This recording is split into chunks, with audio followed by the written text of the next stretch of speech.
కోనసీమలో కొన్నేళ్లుగా అరటి గెలల పెంపకం బాగా చేపడుతున్నారు. వరి సాగు కంటే ఎక్కువ అరటి తోటలపైనే రైతులు మక్కువ చూపుతున్నారు. లాభాలు కూడా ఇబ్బడి ముబ్బడిగానే వస్తుండటంతో సంతోషంగా ఉన్నారు. ఇదంతా ఒక ఎత్తైతే ఒక్కోసారి కొన్ని అరటి గెలలు ఆశ్చర్యపరుస్తుంటాయి, జనాన్ని షాక్కి గురిచేస్తాయి. అసలు ఏపీలోని కోనసీమ పేరు వినగానే పచ్చటి పొలాలు మన కళ్ల ముందు కదలాడతాయి.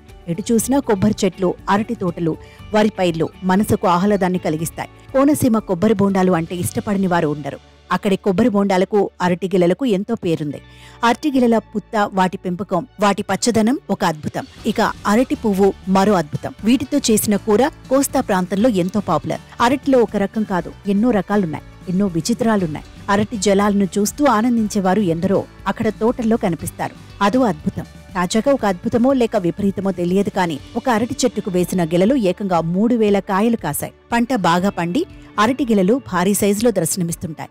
అలాంటి ఈ బాహుబలి అరటిగెల ప్రస్తుతం అందర్నీ ఆకర్షిస్తోంది. దీనికి సంబంధించిన ఆసక్తికర విషయాలిలా ఉన్నాయి. సాధారణంగా అరటిగెలలో 80 నుంచి 300 వరకు కాయలు ఉంటాయి. అయితే కొన్నింటికి మరో 100 కాయలు ఎక్కువ ఉండే అవకాశం ఉంది. అయితే కోనసీమలోని మలికిపురంలో ఓ వ్యక్తి ఇంట్లో బాహుబలి అరటిగెల కాసింది. ఏకంగా 80 హస్తాలతో పాటు 3000 కాయలు ఆ గెలకు ఉన్నాయి. ఇదంతా రిసార్టులకు పర్యాటక కేంద్రమైన దిండి గ్రామంలో ముదునూరు ప్రసాదరాజు పొలంలో ఆ గెల ఉంది. దానిని చూసేందుకు చాలా మంది అక్కడకు వస్తున్నారు. ఆ భారీ అరటిగెలతో ఫోటోలు దిగుతున్నారు. అయితే ఇది భారతదేశంలో దొరికే రకం కాదని అంటున్నారు. దీనిని ప్రత్యేకంగా మలేషియా నుంచి రప్పించామని ఆ రైతు చెప్పారు. దీనిని సింగపూర్ ఆల్మండ్ కర్పూర రకమని వెల్లడించారు.